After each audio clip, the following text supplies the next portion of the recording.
Uma das coisas que Jesus deixou para mim e para você foi um mandamento. Eu não creio que seja um ritual, não acredito nisso. Eu creio que é algo de Deus. Inclusive, quando Jesus ele deixou a ceia é um sinal da unidade da igreja. A ceia são para aqueles que realmente entendem que são igreja, que foram batizados, lavados pelo sangue de Jesus, fizeram de Jesus o seu Senhor, entregaram sua vida para Ele e disseram: a partir de hoje, eu sou igreja, faço parte dessa igreja. Quando nós entendemos a função do pão e do sangue, ela é muito mais do que apenas o corpo e o sangue de Jesus. Quando nós começamos a estudar sobre a ceia, a gente fala assim, que o pão representa o corpo entregue de Jesus na cruz. Eu entendo isso, você também. Quando a gente pega o cálice, nós entendemos que ele é o sangue de Jesus derramado na cruz. Entendemos isso também. Mas um dia eu estava meditando sobre isso, e o Espírito Santo falou comigo o seguinte, que quando eu como do pão e bebo do cálice, dentro de mim, essas duas coisas se tornam uma só. Fora de mim, elas são duas. Ela é o pão, o corpo, e o cálice do sangue. Mas dentro de mim, elas se tornam uma coisa só. Quando eu como, quando eu bebo, dentro do meu ser, elas se tornam uma coisa só. E eu começo a entender que esse sinal Jesus deixou para a igreja. Que a igreja, ela precisa se unir, assim como o pão e como o cálice se une dentro de você. Fala para o teu irmão: eu preciso de você, meu irmão. Eu preciso que você me ajude a vencer os meus defeitos, e eu ajudo os seus. E que você me ama pelo que eu sou, porque eu sem você, eu não sou igreja, mas eu com você, eu sou igreja. Quem está entendendo, diga amém. Por isso que todas as vezes que você participa do pão e do cálice, você está dizendo para Deus, quando você come, você bebe, você está dizendo para Deus que você está abrindo mão. Olha para mim. Você está abrindo mão de quem é você. E você está entendendo que nós se tornamos igreja. Sabe o que significa igreja? A palavra igreja significa os que saíram para fora. Sabe o que é sair para fora?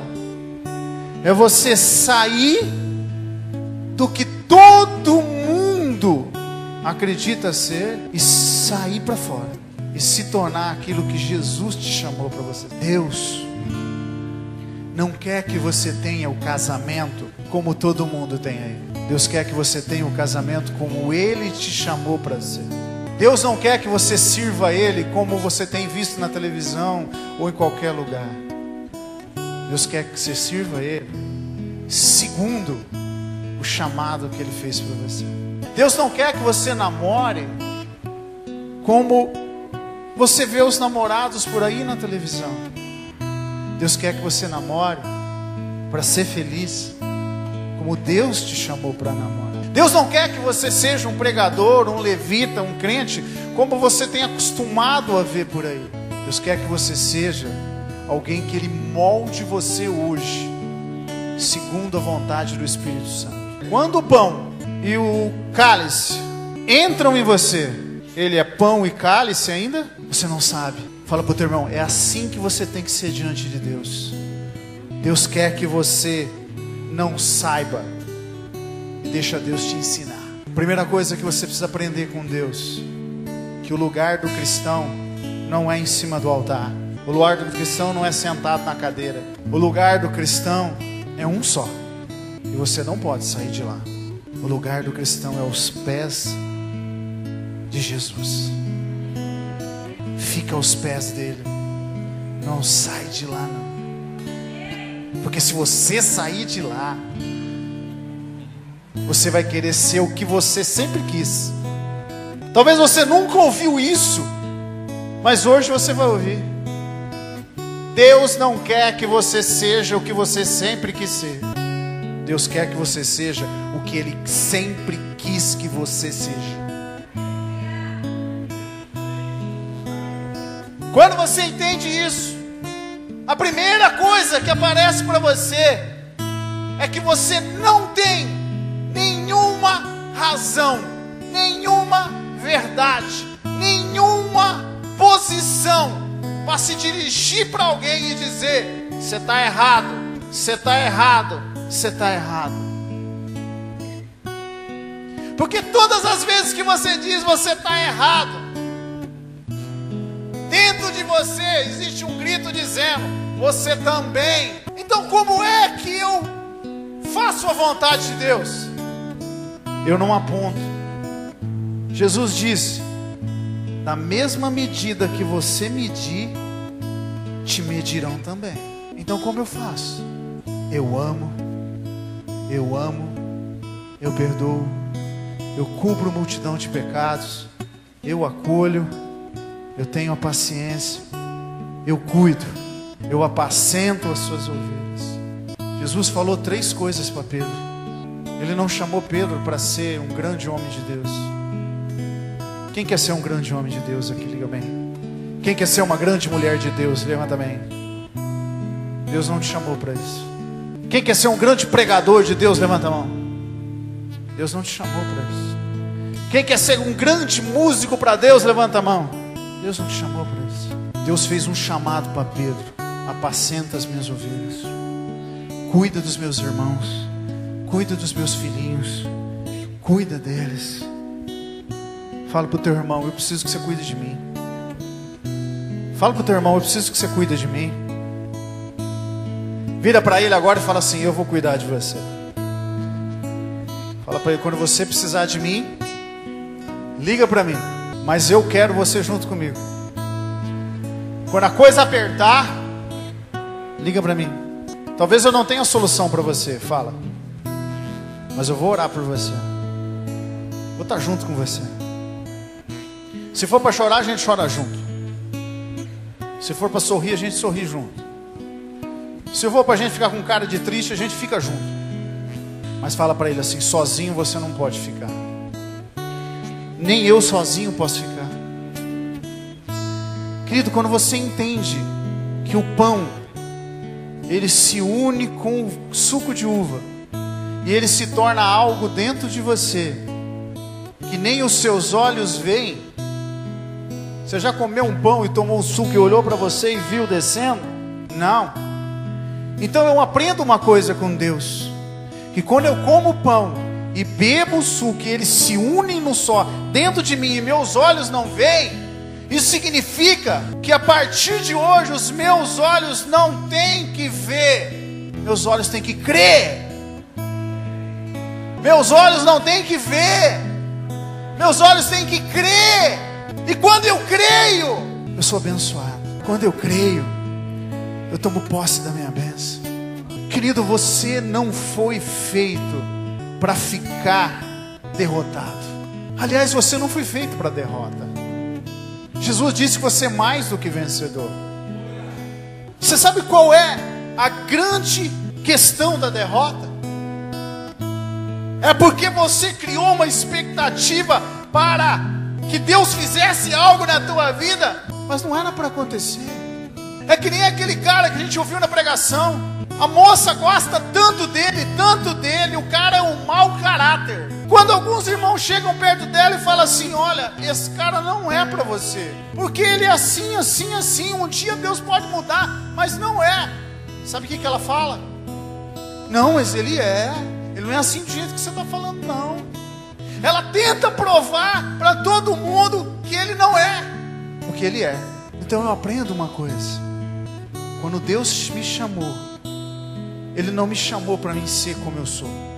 Olha para ele e fala assim: quando você vem para Deus, Deus não te cobra nada, te exige absolutamente nada. Fala assim: se você foi em algum lugar e você teve que pagar para que Deus fizesse alguma coisa para você, sai correndo de lá, meu irmão.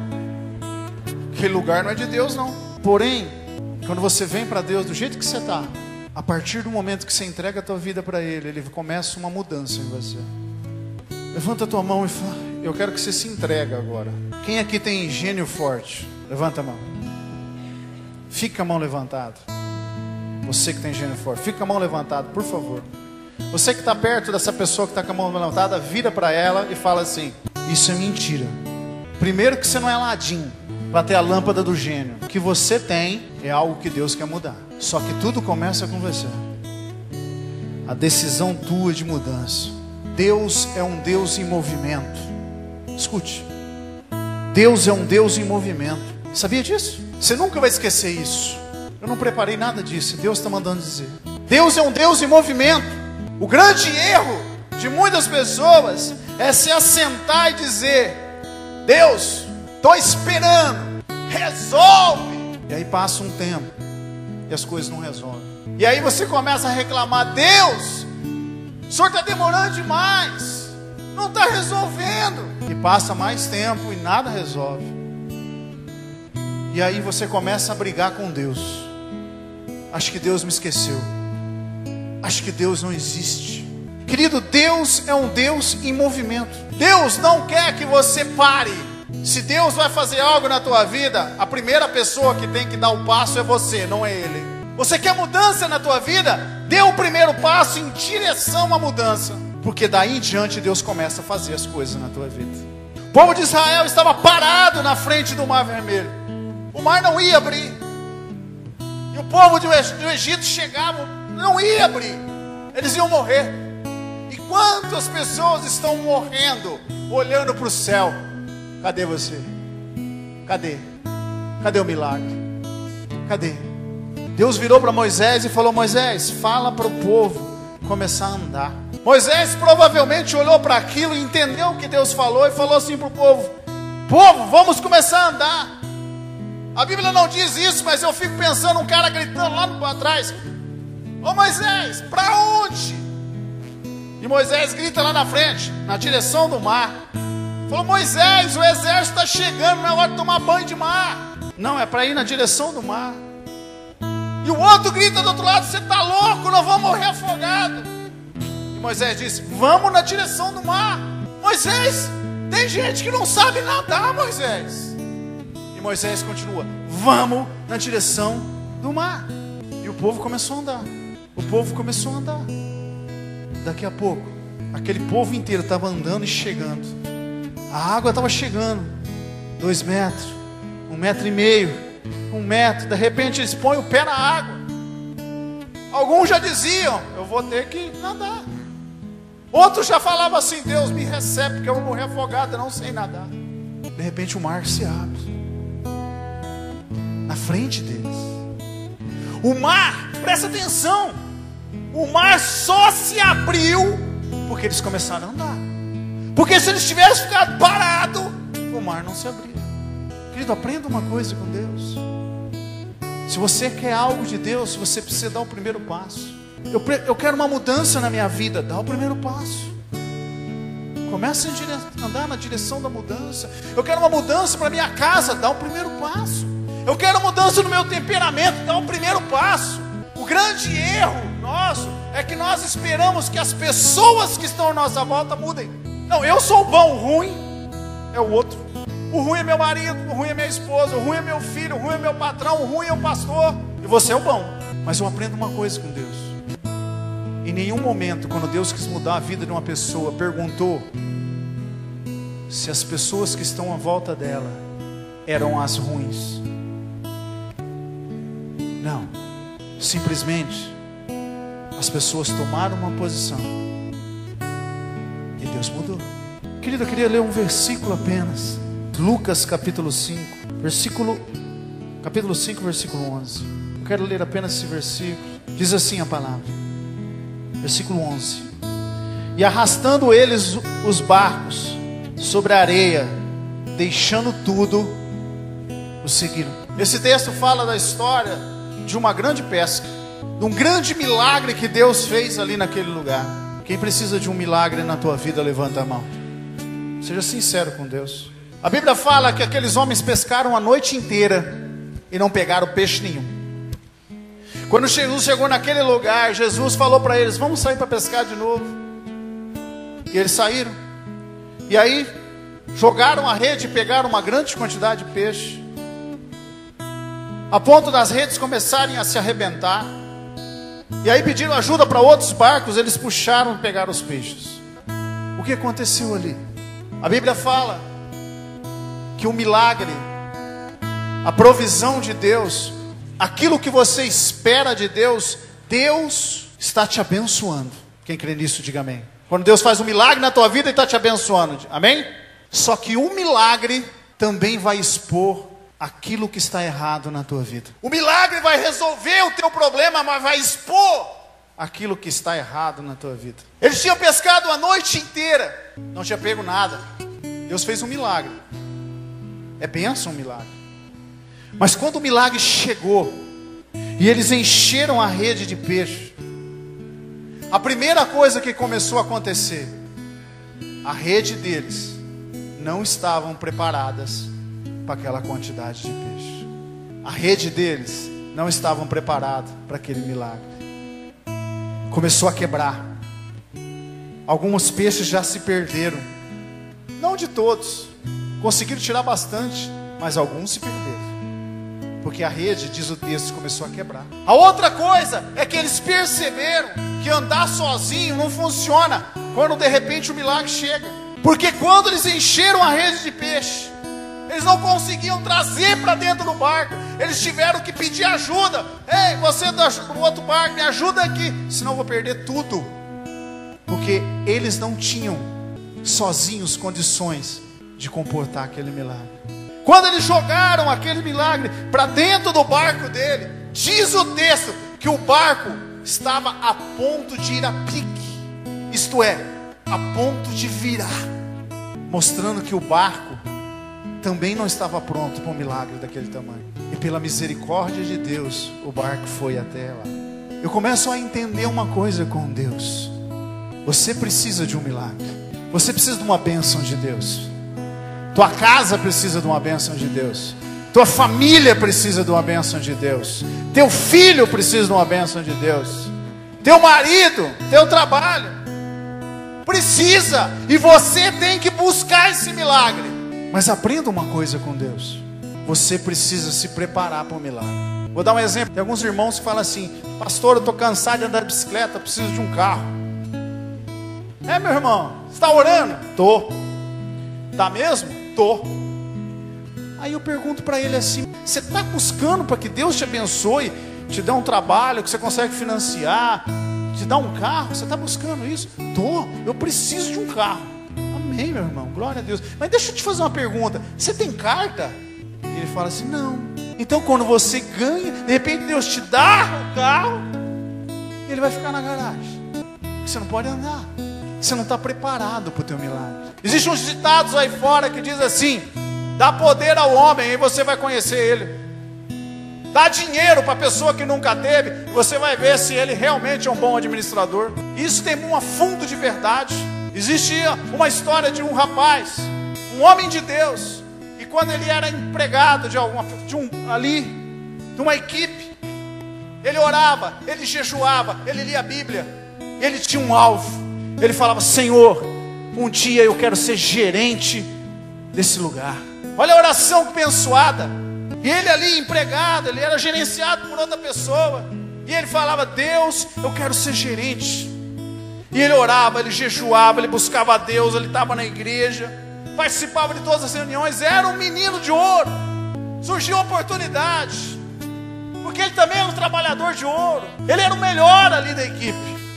A empresa olhou e falou assim: você, nosso gerente se aposentou, agora você vai ser o novo gerente. Na primeira reunião ele se reuniu com um grupo que todo mundo já conhecia ele, porque ele fazia parte daquele grupo.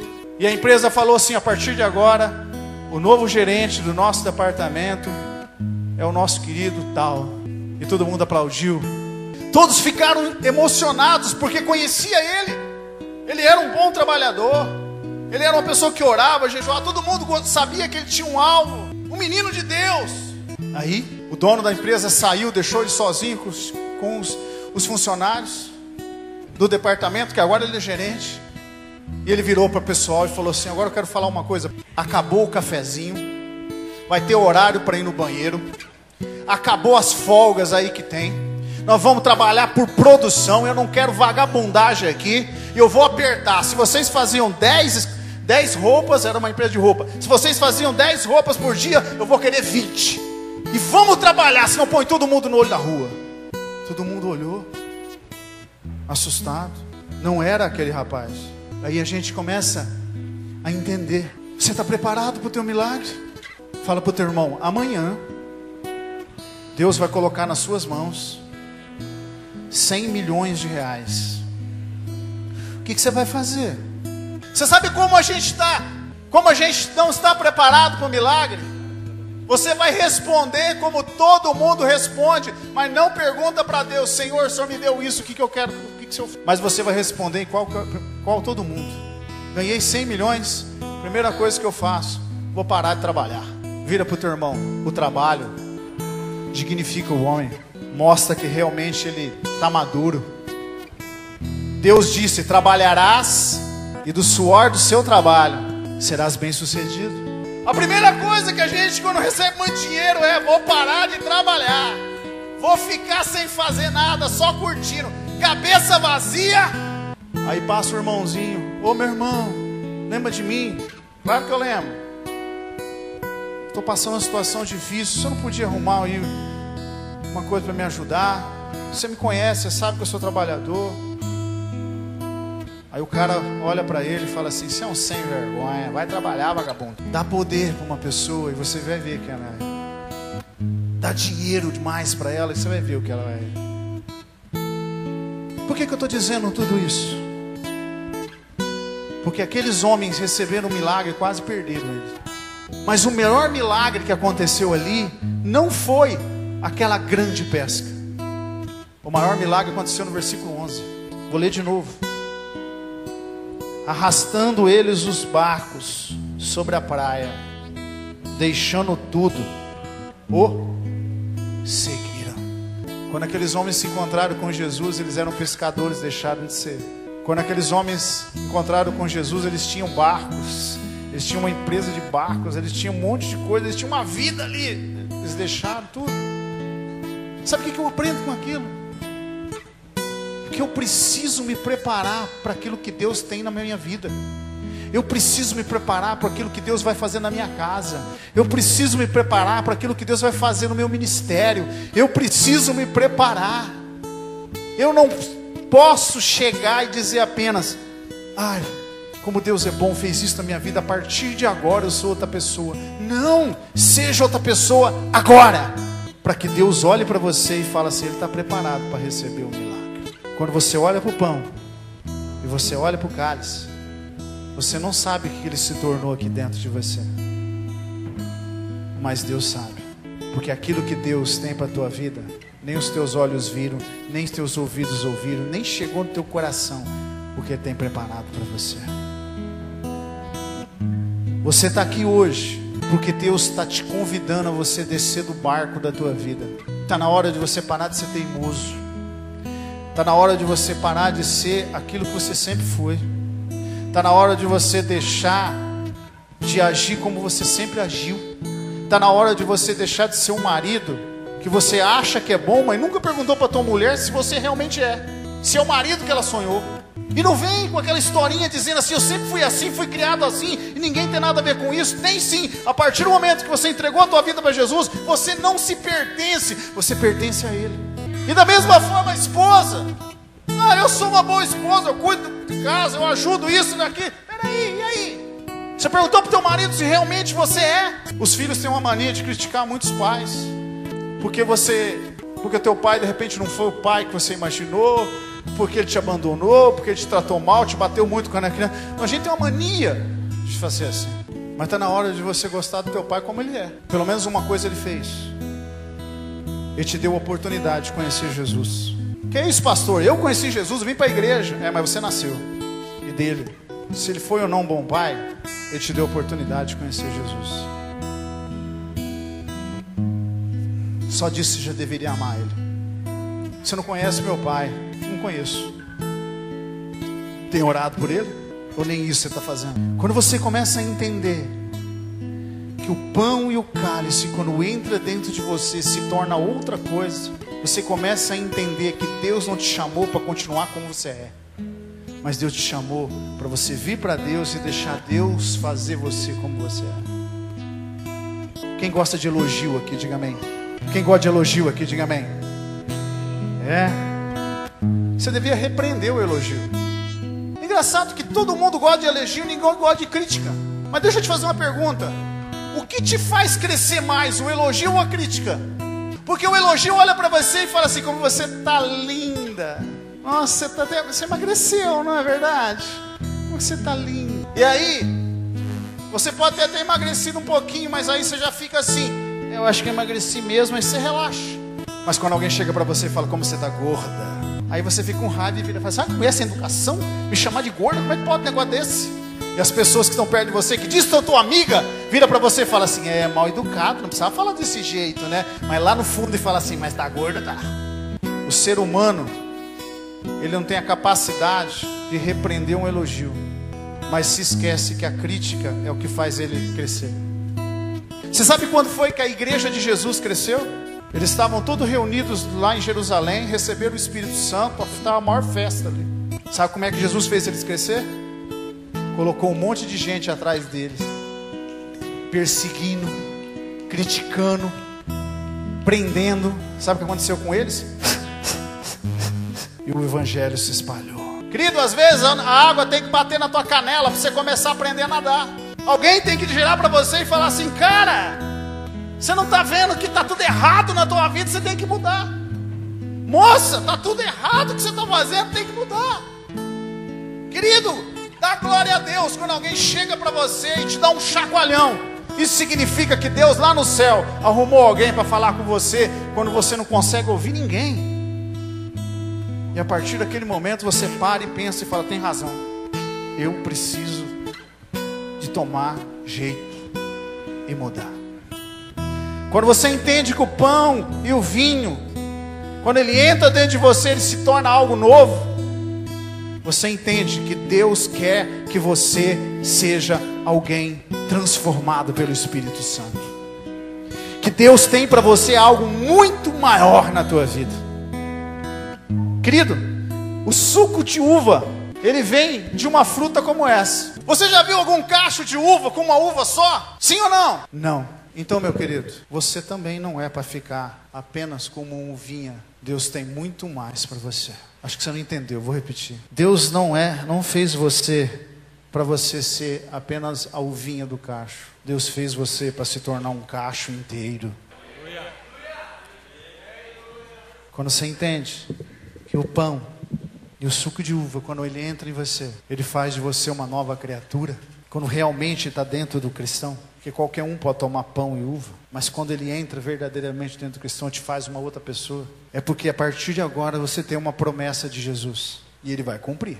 Ele disse que ele não tomaria do suco da videira até o dia que ele se reuniria com todos nós para tomar juntos no reino de Deus. Significa que ele nos deu uma promessa, ele vai voltar, porque ele quer tomar, ele quer fazer um brinde conosco. Isso tudo, você começa a entender que eu não posso ser um cálice separado do pão.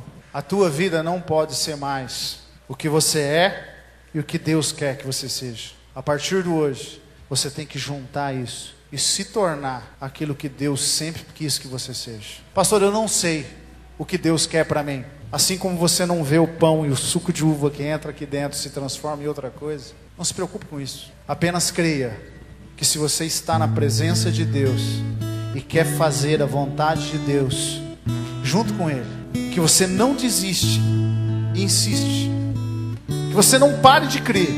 Aquilo que você foi planejado para se tornar, Deus vai cumprir na tua vida. Fala assim, eu recebo essa palavra. Deus te trouxe aqui para dizer que Ele não desistiu de você, não vai desistir de você, e quer usar a tua vida para ser aquilo que Ele planejou para você. Você é um projeto de Deus. Você pode não entender isso hoje, mas você é. Por isso, toma uma decisão a partir de hoje. A minha vida vai ser diferente. Eu não sou apenas uma uva. Eu vou se tornar um cacho de uva que Deus planejou que eu seja. Amém?